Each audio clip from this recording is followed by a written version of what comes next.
So we're in your chemistry book in chapter 17, section 5, and we were going over nuclear energy and the fission. We went over the bomb, and now we're going into how using nuclear power in power plants for electricity, these factories, these nuclear power plants. And we were discussing how they worked, which I went over in the last video. So now we're going on to nuclear power in the environment. Now you hear a lot about that. Should we really be using nuclear power?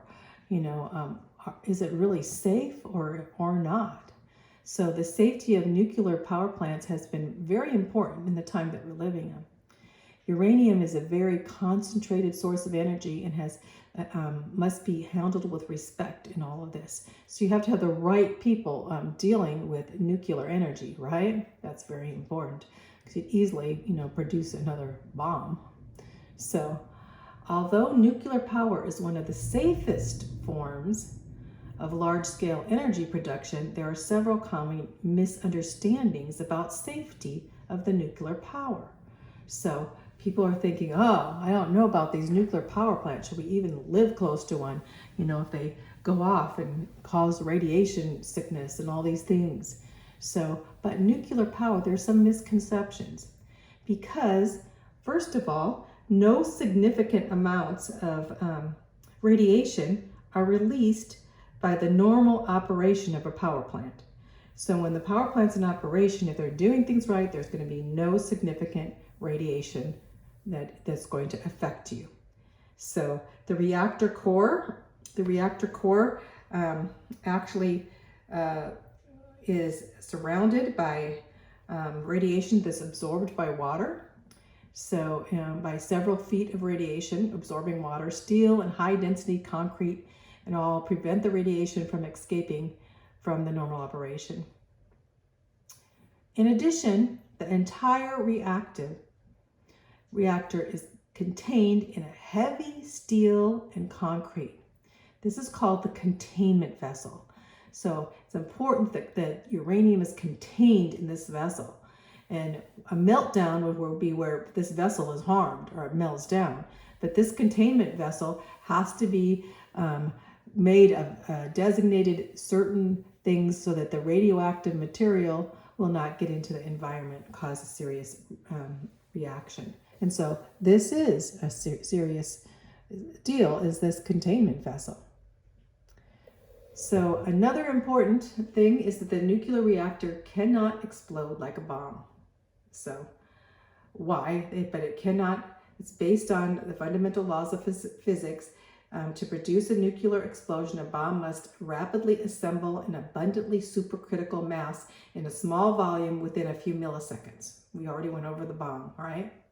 A reactor is different because it just it has a barely critical and occupies a large volume, making such an explosion impossible. So it's not just going to explode like a bomb, like a lot of people thought.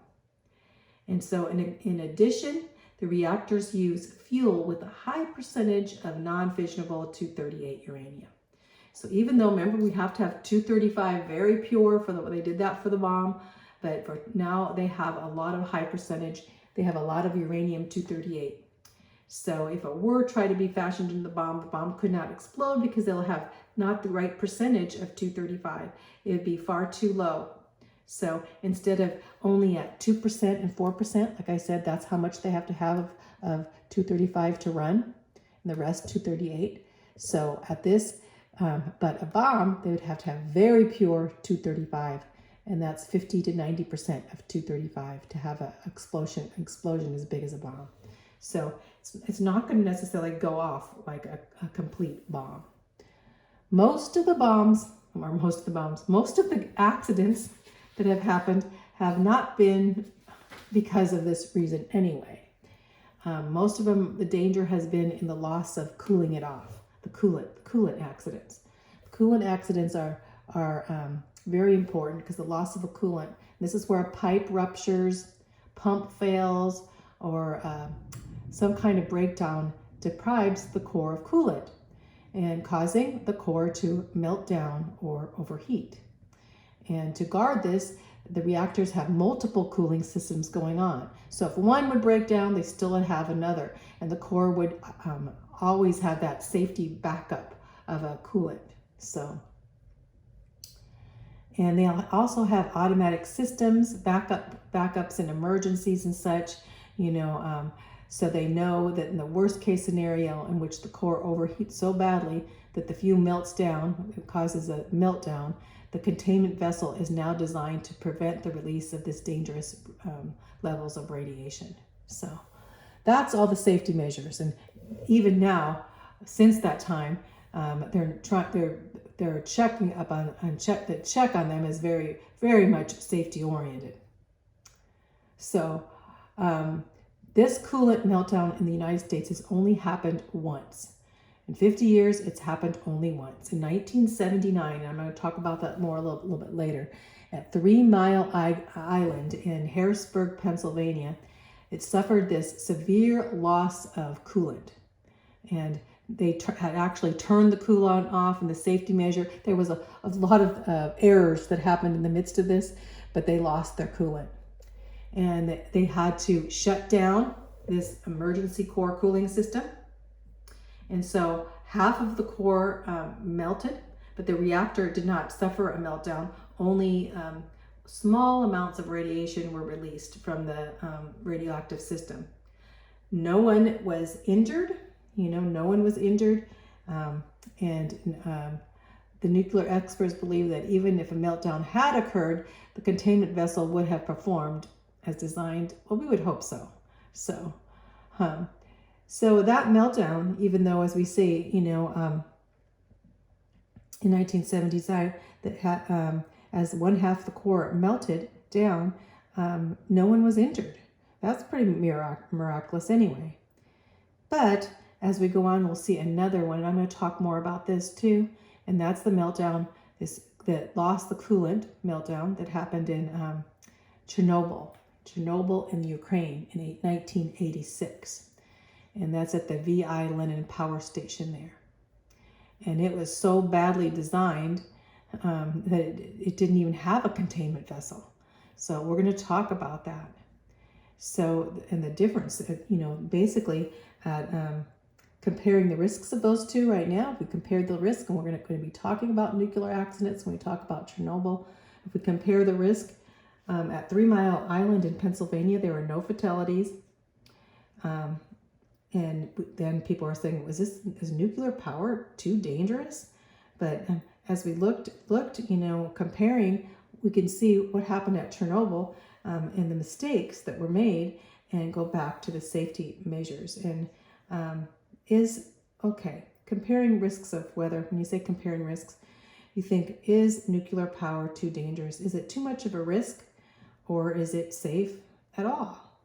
So, and back up here, they compared here, and you'll look through here, how many people have died in dealing with coal? You can imagine, in coal mines. We've had coal, 30 people were killed a year with coal mining, and 50 to 100 people with gasoline, and 30 to 450 people with coal transport in the midst of a nuclear coal plant, or a coal plant instead of a nuclear plant.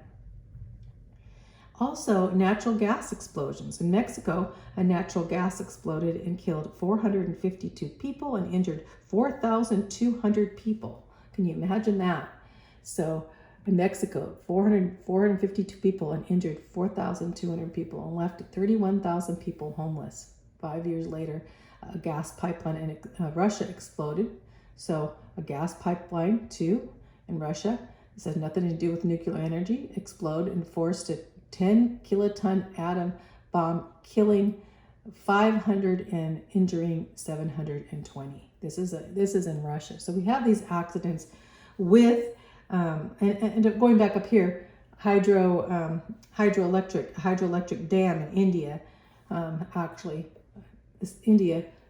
Here it says, collapse of a hydroelectric dam in India killed 5,000 people. So we have all these different accidents, not only what we're describing as nuclear power plants, but a lot of different, especially if we go back in history with with coal mining and the coal factories, and we go back to hydroelectric dam collapses and natural gas explosions, pipelines breaking. This all has been comparable risks. So if we compare that with our nuclear accidents. So I want to go into a little bit here about, this is a great article here that talks about the environment, chemistry and the environment, and nuclear accidents. And so we're going to talk about three main nuclear accidents that have happened in the world. So, of course, Chernobyl, the accident in Chernobyl, Ukraine, was the worst accident by far. In 1986, as I said before, the V.I. Lenin nuclear plant near Chernobyl in Ukraine, during an experiment, it says, and there was they were doing an experiment, of course, which they shouldn't have done this experiment probably in the first place, but there were a series of mistakes that happened in Chernobyl. First of all, it caused the Unit 4 reactor to overheat, and there was a steam explosion in that reactor. And this burst the reactor, ruptured the roof of the building, and exposed it to air. And this oxygen air burst into a raging fire and sent tons of radioactive smoke billowing from the building, from the top of the building. And this intense heat led to a complete meltdown of the nuclear reactor. And the fuel melted and drained out of the reactor. And it solidified in this lava state, like these deposits, huge deposits below the lower floors of the building. And the reason, why did this happen? Well, first of all, there were major design problems that the Soviet Union did not deal with their safety problems as we would deal with. That it was an unusual Soviet design called the RBMK 1000, they called it. And this was a graphite design, and that the moderated water cooled the reaction in a very awkward way. And the fuel, civilian fuel, the Ukraine was meant to, Chernobyl, this factory was meant to provide the area with electricity, but they also used it as a nuclear plant to make nuclear weapons, the same plant. And so they had two different areas, one for basically the weapons. So they were like, we can change this over any moment we can change this to making nuclear weapons if you want to. And this made it very awkward. And so the design problems weakened the pressure vessel and provided, they had poor safety systems, no safety systems in some situations there, and no sturdy containment of the building at all. And so when it would go off, it would damage everything significantly and causing radiation to flow, right? So here's the aftermath of the accident. So what about this as going on with Ukraine? The control rods. You think that the control rods would have to be, controlled, of course, but in the midst of the control rods controlling the amount of fission that was going on, it had to be increased and then decreased. And if they didn't increase and they didn't decrease it, and they had it too low of a level, it would be dangerously unstable when they operated it. And so there was inept operation. So that was, the whole design was terrible design for a nuclear plant. But again, the operation was very inept too. The actual accident was because of a bureaucratic bungling. The bureaucratic people came in and they wanted to do, a test drive on this whole thing. And they were amazingly reckless operation. They brought the engineers and they want the engineers to experiment on this, on deactivating the emergency core system so they could, basically what I think they were doing was they were trying to figure out if they could still use this plant in producing a bomb if they needed to. So, but they accidentally put the reactor on a lower power state, which in doing that, could cause a meltdown right away. But they put it at a lower state, and then they tried to increase the power because they thought, oh, we made a mistake. We put it on a lower state. So now let's increase the power. And so they increased the power, and this removed, and they had no safety control rod, that removing the safety control from the core there. And then, in fact, there was a technician, a couple of them on the scene there, and the technician basically said, "No, you can't do this. Don't do this. This is going to cause major problems." And they said, "Oh, we know better. We're the experts, And so they went ahead and they ignored the technicians, and they ignored the computer. Started warning them, saying basically the computer was saying safety problems, this, and the computers were going off, and they overrode the computers too, and saying, "Oh, that's not true. What we're doing, everything's going to be okay." And so there were many design flaws, and the safety systems were shut down, and the operator now had to go through the bureaucracy of them telling them what to do, and the consequences were great. So 2 plant workers died immediately in the initial explosion, and then 28 died later of the burns they received. Firefighters came in. The firemen came in, and the firemen had to fight. And all of the firemen that came in were diagnosed with acute radiation sickness. Either then or later, they all became sick. Over 100 of them came in.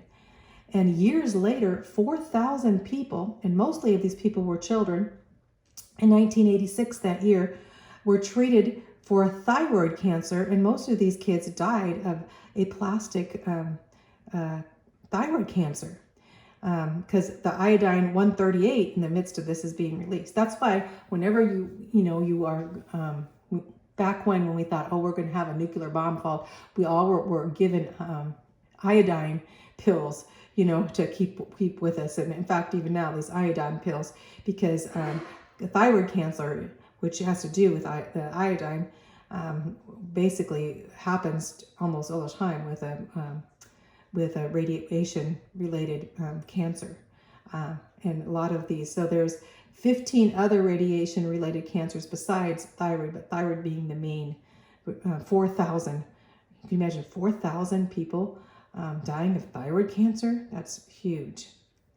And the stress and the hardships were just incredible. People had to leave their homes and move away, and all of their their farms were contaminated with radiation, their cattle, the animals, the trees, a whole huge amount of trees, forests were just totally contaminated and died. And like I say, contaminated farms, crops, dairy, they couldn't drink their dairy products, wildlife, they had to, basically the wildlife dying of radiation sickness too. And they actually treated radiation problems all the way from where Chernobyl is in Ukraine all the way into Europe, including in Italy. In Italy, they said their fruits and vegetables were unfit because of what had happened in Chernobyl. The radiation had traveled that far. So there was a massive cleanup. But the USSR, as we know at that time, they not only had a bad control of their nuclear plant, but even their petroleum industry. They actually turned large patches of the country into uninhabited cesspools just with their petroleum. And later on we know, as for the testing of the bombs in certain areas of Russia that were devastated because of it. So, there's a lot of things we probably don't know what happened during the Cold War. So here we have this picture here in the aftermath. You see the accident. Now we're going to talk about another. We're all this here. We're going to talk about Fukushima, the Fukushima disaster. So in Fukushima, we're talking about Japan. Fukushima was the second worst nuclear accident, and it was in 2011, not too long ago. And the Japanese Fukushima Daiichi nuclear power plant. Well, Japan had a huge earthquake, 9 magnitude earthquake, and that's one of the highest that we've had on Earth practically. And so this caused this huge tsunami wave to come into Japan. And so it disabled the reactor's cooling system. And so the meltdown started happening. The cooling system are most important. The meltdown started happening in three of the plants. You know, they have the meltdowns. They have 3 plants with 6 reactors. 3 of the reactors, and the pressure started explosions. The buildup of the hydrogen backfired, and that started decaying the fuel rods. And over 19,000 people we know perished, but not due to that. That 19,000 perished in the earthquake and the tsunami. On top of this, they had this great nuclear reactor disaster, this meltdown going on too. So in the Fukushima, in the plant, 2 workers drowned, but they think they drowned as the tsunami came in, but there were no immediate deaths. But then the emotional trauma, because they had to evacuate 146,000 people. So evacuating 146,000 people was a big deal. And the people were afraid to death. They were already experienced the tsunami and the earthquake, and now this on top of it. So all of this, it says, sadly, the disaster at Fukushima need not have occurred. Despite having known for several years that the plant was vulnerable to such a natural disaster, the plant's owners and Japan's nuclear regulators neglected to make changes that would have prevented the severe damage. So they were not playing it safe. So after the earthquake and tsunami, the bureaucratic mismanagement exasperated the problems by delaying the key emergency steps. They didn't have the emergency steps. And so this led Kawaka, who chaired an investigation into the accident and described this whole deal, what happened at Fukushima. What he said is this is a profoundly man-made disaster causing a multitude of errors and willful negligence. So he's basically saying Fukushima was the negligence of the Japanese bureaucracy. Then, of course, we've had, the meltdown that happened that I described a bit in the United States. So the worst nuclear power accident that happened in the United States occurred in Pennsylvania. So on 3 Mile Island. Here's a picture here. So 3 Mile Island here, this nuclear plant, you can see what it looked like. So 3 Mile Island in Harrisburg, outside of Harrisburg, Pennsylvania, there was an unlikely series of mechanical breakdowns, and there was human error there too. 1,000 megawatt of Unit 2 reactor, the coolant, lost its coolant. And when this happened again, this compounded when the operators then shut down. They shouldn't have shut down with air. They shut it down and then had to turn it back on. They were trying to figure out how to shut it down. The emergency core cooling system just went berserk there. And the reactor overheated so badly that 1/2 of the core melted, puddling in the bottom, and it was solidifying. Similar only to a smaller scale of what happened in Chernobyl. But however, the accident was safely contained and only small amount of radiation was released. There were no deaths, no injuries, no serious radiation exposures at all, and no one off-site got contaminated. The land, the forests and the farms were not contaminated. So despite this, thousands of people did evacuate in Pennsylvania. They were afraid to death, especially after Chernobyl, And so for 3 miles, they had safety systems going on for quite a while around the plant. But anyway, they now, though, have safety systems that we have in the United States looking at 3 Mile Island not to happen again and to investigate any nuclear plant at this point from this happening. So anyway, it's kind of important. I wanted to go over that because it's kind of important that we know about these. So let's talk a little bit about nuclear waste. because that's another problem. Environmentalists, of course, are looking at, what about the nuclear waste? And so this is a big objection to having nuclear power. What do we do with nuclear waste? There is amazingly a small amount of nuclear waste.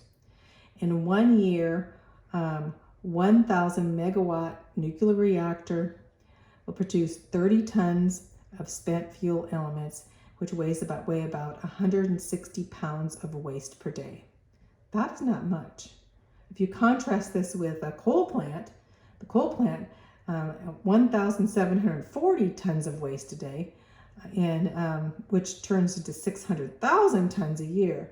So a coal plant would produce more waste. And so we're looking at here, let's see, here we go. Environment's impact of coal-fired and nuclear power plants. So fuel consumed, you can see the fuel that's consumed is how many tons of coal, of limestone, and there's 30 tons of fresh fuel elements, a smaller amount, of course. The wastes, here we have all the wastes of a coal plant. 20,000 tons of sulfur oxide, 20,000 tons of nitric oxide, 3,700,000 tons of carbon dioxide, 1,000 tons, we're going on here, 440 tons hydrocarbons down to carbon monoxide, 1,440 tons of carbon monoxide. How much waste do we have here? 1 gram of radioactive noble gases, 0.007 gram of tritium, and onto microscopic of nuclides. So a lot less, so when I say a lot less, extremely amount less than coal. The solid fuel waste, we have ash, 250,000 tons of ash, 386,000 tons of sludge. That's from coal. And then we have 30 tons, depend of only 30 tons compared to this huge amount of fuel elements. So the waste products are very low, compared.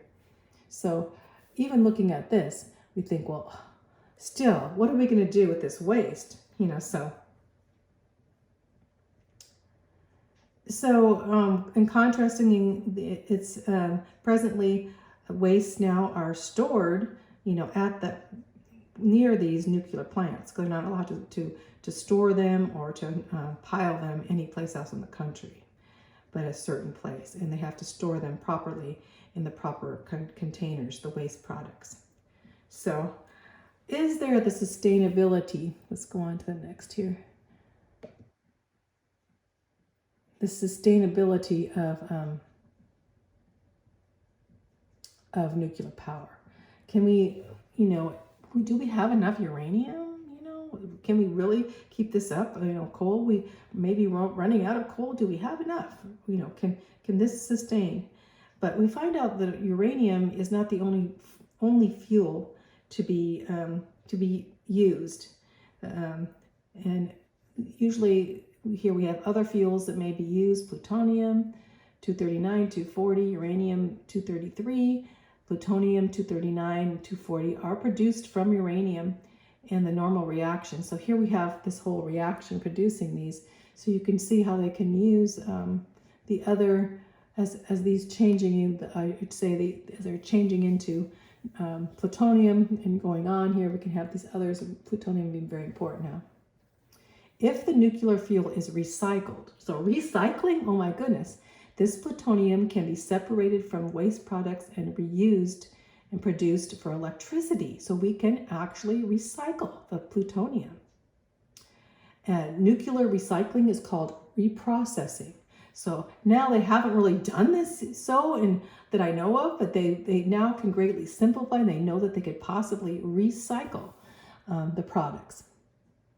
So, and they do recycle in other places. So most power reactors produce a small amount of plutonium, but it's basically it's possible to build a reactor that produces plutonium from 238 faster than it consumes uranium. So they have these reactors called breeder reactors, and they actually can produce more fissionable fuel than it uses. That's pretty amazing. So they produce more, that means that uranium would not be used up. So this uranium is called fissionable uranium, in uranium-233, is an excellent nuclear fuel that can produce in a breeder by converting the abundant thorium, it's another one, to uranium. So they're taking thorium and converting it to uranium. This is called a breeder reactor. So,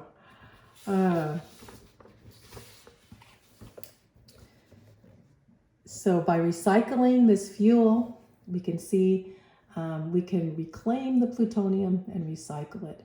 And so the pursuit of such nuclear energy program would result in a clean source of electrical power whose fuel supply would last millions or billions of years.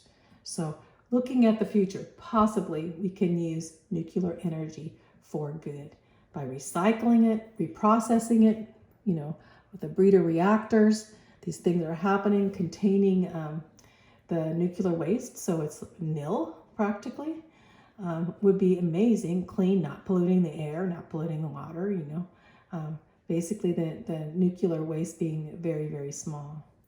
So special applications of nuclear power.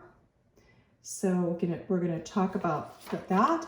Nuclear reactors have many uses besides power plants. What are these uses? Let's look. Here we have a space program. The Cassini space probe braking near Saturn is powered by nuclear energy. Nuclear powered generators in space. Nuclear powered submarines.